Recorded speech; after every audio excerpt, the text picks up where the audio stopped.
All right, now, in the meantime, we are getting a gauge of how President Trump feels about this.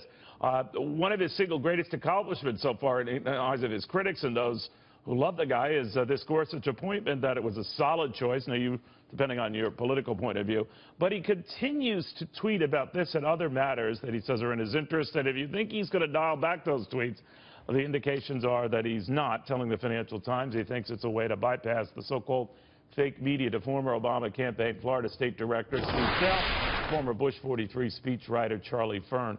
Charlie, what do you make of that the president stands by this approach he is taking to continue to just state his views and tweet them out because they're unfiltered that way? Good afternoon. I believe this is nothing new in the history of American presidency. I think the goal has always been to speak directly to the American people through as few filters as possible. I mean, from the very first radio address to television. But we didn't have tweets back in Washington's day or Lincoln's day, and maybe this is the means by which you do that, right? The whistle-stop tours. No, I mean, the first speeches were delivered by phonograph. I mean, they made records of these to distribute. I think the difference now is the speed at which these messages are transmitted. I think the whiplash that we get from a lot of those messages and the limit of the amount of information that is put out in those tweets causes a lot of confusion and initial reaction. And I think what we saw in the very beginning of the campaign and even the beginning of the presidency was a lot stronger reaction to some of the things that Trump was tweeting. I think that's sort of swung back to the center. People are more wait and see, especially the American people, to see what happens next. Yeah. I don't think it makes our job any easier in the media. No, it does not. But you know, it makes it highly entertaining, though. It does. No, I was just going to say, you read my mind. Steve, one of the things that comes up with this is that I think with these tweets, and the president's free to do whatever he wants, who am I to judge there? I do think that he veers off course, though, and goes into side diatribes and issues that have nothing to do with the agenda at hand. Now, he could use these tweets, and I think quite effectively, to augment his argument on the issues of the day, to keep the laser-like focus on the things he wants to get done. I feel he sort of goes off the rails when he gets into these other things that he invariably tweets about. But that's just my view. What do you think? Yeah, I agree with that. I mean, Charlie's actually worked in the White House and understands you use the president to speak directly to the American people, but you do it in a way that's coordinated. The voice is there to amplify the message.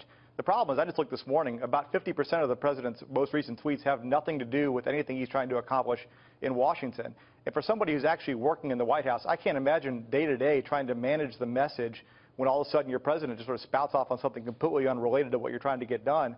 It just takes away from your ability to get to your goals. You know, his goals right now, obviously, he wants to do a health care rework, Charlie. He's looking at doing that. He hasn't given up on that. He says, despite the reports you've seen in the media. But it was he who went after fellow Republicans, particularly the conservative caucus. That wasn't fake news. That was his news. That was him tweeting displeasure with a lot of these conservative caucus members. So don't his tweets sort of go against his very argument here?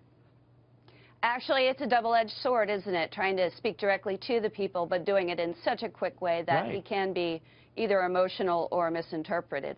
I think one of the examples from the Bush administration where we would go out on tours and want to speak to local media rather than through the news services, Associated Press and such. So the message was being given directly to the reporters, but there was time for thoughtful deliberation and agreement, and even the surrogates were on message at that time. Now, again, anytime we're in this great experiment of media and democracy, there are going to be challenges. And obviously, it's impressive that a 70-year-old man is even using Twitter to begin with. Absolutely. I think less than 10% of Twitter users are over the age of 65. So, yes, there are definitely pros and cons to using this medium. Yeah, I don't know if you guys have heard, but this internet thing is going to be huge. But I digress. You know, Steve, one of the things I think of when I look at this is that the president is often criticized by the mainstream media for being thin-skinned, but then I look at the mainstream media's reaction to him.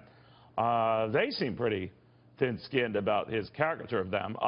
And I'm wondering if that comes back to bite him, that because they have long memories and, get out of sort so easily, they're just doing the Nixon thing and waiting and prepared to pounce. What do you make of that?